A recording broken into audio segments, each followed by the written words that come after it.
Good morning everybody and welcome to our assembly. It's Mrs. Randall here again. Now today's assembly touches upon two of our British values. One of them is mutual respect, and we know a lot about respect because that's one of our school values, isn't it? And one of the other things it touches upon is tolerance for different faiths and different beliefs. Now I'm going to read you a story, and I want you to be thinking whilst you're listening to the story about where the respect and the tolerance for people that are different comes in. So here goes. It's called Voices in the Park by Anthony Browne, and he's one of my favourite authors. And it says, first voice. So this is one character speaking. It was time to take Victoria, our pedigree Labrador, and Charles, our son, for a walk. When we arrived at the park, I let Victoria off her lead. Immediately some scruffy mongrel appeared and started bothering her. I shooed it off, but the horrible thing chased her all over the park. I ordered it to go away, but it took no notice of me whatsoever. Sit, I said to Charles. Here. I was just planning what we should have to eat that evening when I saw that Charles had disappeared. Oh dear, where had he gone? You get some frightful types in the park these days. I called his name for what seemed like an age. Then I saw him talking to a very rough-looking child.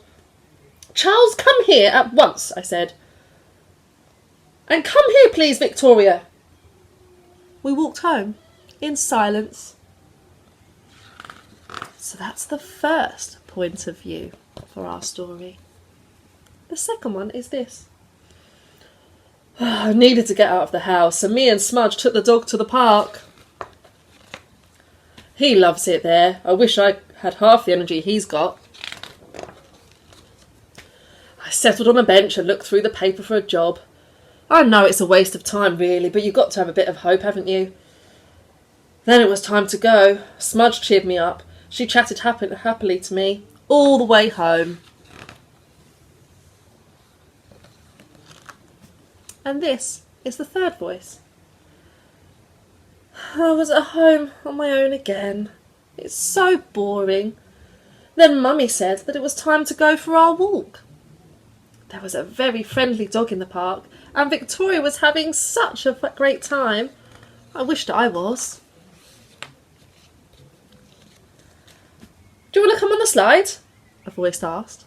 It was a girl, unfortunately, but I went anyway. She was brilliant on the slide. She went really fast. I was amazed. The two dogs raced around like old friends. The girl took off her coat and swung on the climbing frame, so I did the same. I'm good at climbing trees, so I showed her how to do it. She told me her name was Smudge. A funny name, I know, but she's quite nice. Then Mummy caught us talking together, and I had to go home. Maybe Smudge will be there next time.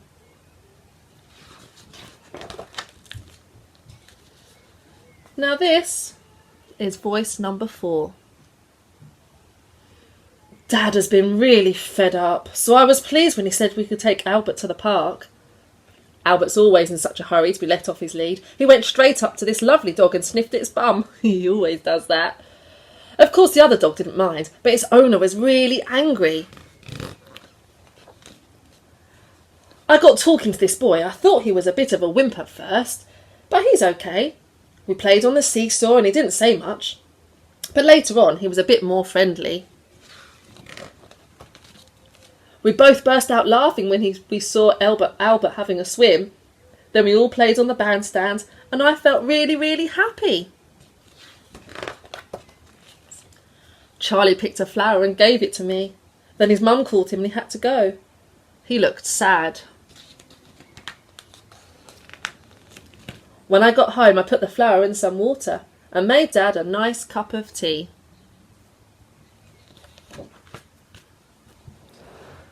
I wonder what you thought about that story and what important messages you got from that story. For me, I think about Charles's mum, because she didn't like Smudge's dog. She didn't like Smudge herself, really, because she looked at her appearance. She didn't know her, but she looked at what she looked like and what the dog looked like and thought they looked a bit rough, so that her dog and her son shouldn't play with them. But actually, all of the people in this story, I think, were quite nice people. And all deserve to have fun and be happy. And if the children and the dogs want to play together, then why not? It's really important not to judge people, especially if it's just because they look different to you. Because we all look different, don't we?